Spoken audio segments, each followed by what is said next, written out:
Welcome back to Self-Improvement Books Corner, brought to you by Readology Review.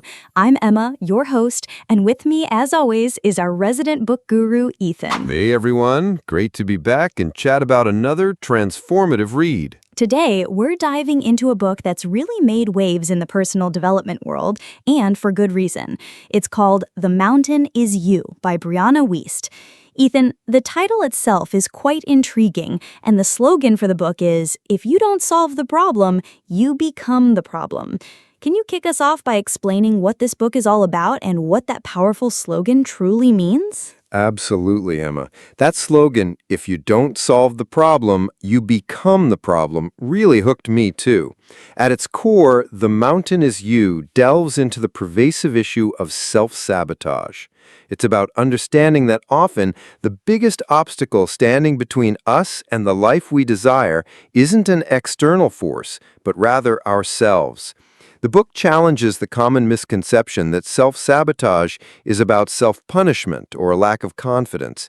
Instead, it posits that self-sabotage is fundamentally a mechanism we use to protect ourselves, a misguided attempt to fulfill an unconscious need, replace an emotion, or suppress a forgotten desire.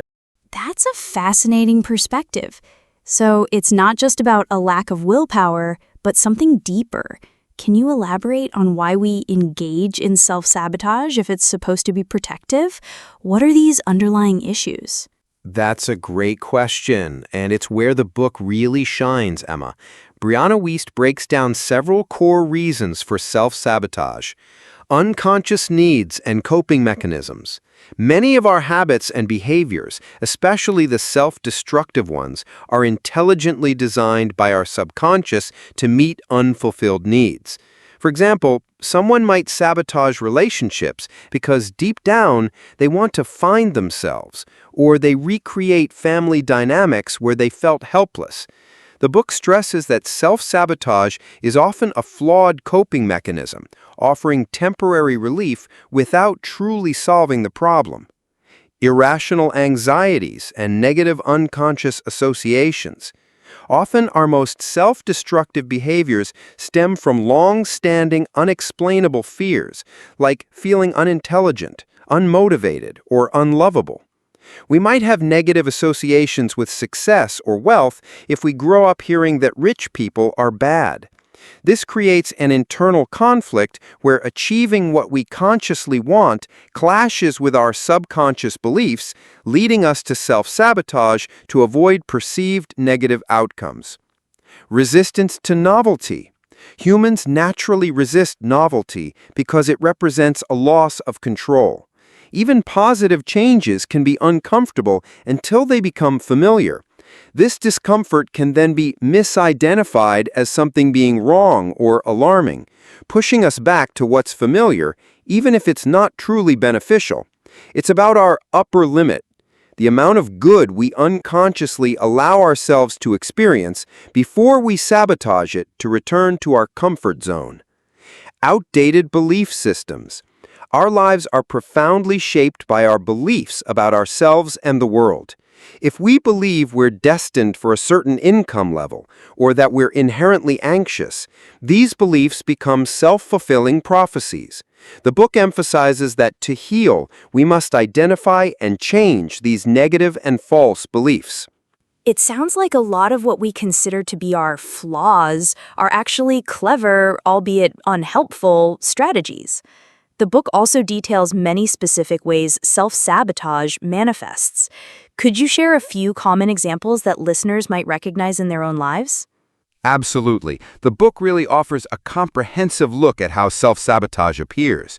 It's hard to list them all, but some key manifestations include resistance.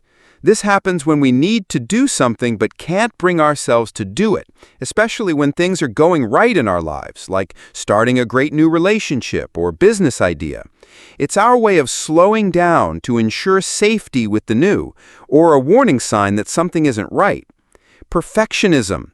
This isn't about wanting things to be right. It's a barrier that sets unrealistic expectations, preventing us from even trying important things due to fear of failure or inadequacy. The book advises to just start and keep trying, rather than waiting for perfection. Disorganization. Maintaining a chaotic living or working space isn't just about being messy. It's often a subconscious way to keep ourselves from having to step out and express ourselves, providing constant tasks that prevent real progress.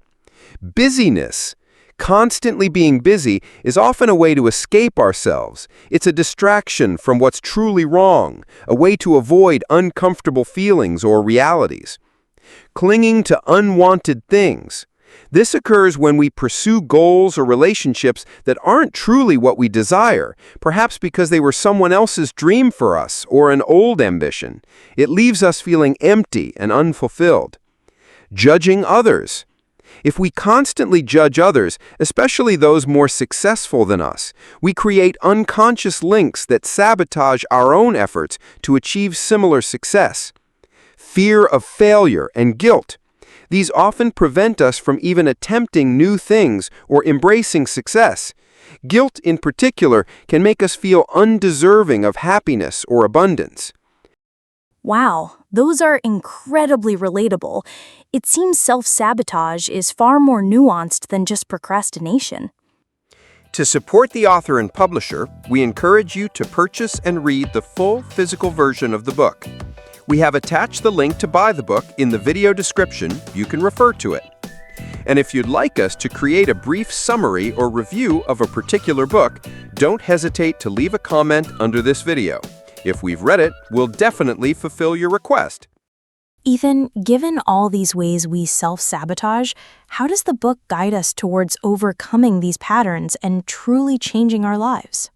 The book offers a clear path forward, emphasizing that change begins with honesty, escaping denial and taking responsibility. The first step is to stop denying your current situation and the reality of your self-sabotage.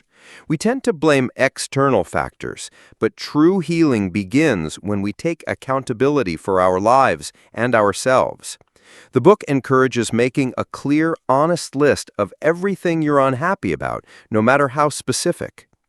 Embracing rock bottom. Often, profound change doesn't happen until we hit what the book calls rock bottom. This isn't necessarily a bad thing. It's a turning point where we realize we can't continue living the way we have. It's a powerful declaration. I don't want this anymore. This moment becomes the foundation for building something new, a complete reinvention of oneself. Preparing for fundamental change. Overcoming self-sabotage means accepting that significant changes will occur. This might mean losing old relationships, comfort zones, or even how others perceive you. But the book assures us that these losses make space for new, healthier connections and a more authentic self. The ultimate goal isn't just to conquer the mountain, but to achieve self-mastery. So it's about a deep internal shift rather than just surface-level adjustments. Once we acknowledge these patterns and accept the need for change, what are some of the key insights or practical tools the book provides to move forward? The book offers profound insights into retraining our minds and behaviors. Understanding core commitments and needs is a powerful concept is identifying our core commitments, the primary intentions or goals we have for our lives, often unconsciously. These often mask deeper core needs. For example, if your core commitment is to control, your core need might be trust. The less we fulfill our core needs in healthy ways, the more exaggerated our core commitments, and thus self-sabotage, become. Understanding these helps us stop fighting the symptoms and address the root cause of living out of alignment with our true purpose. Confronting repressed emotions and acting despite discomfort. When we stop self-sabotaging, repressed emotions, sometimes even unknown to us, begin to surface. This can initially feel worse. The book emphasizes that we often know what we need to do, but are held back by fear. We must learn to separate action from emotion. Our feelings are often based on past experiences and comfort, not current reality.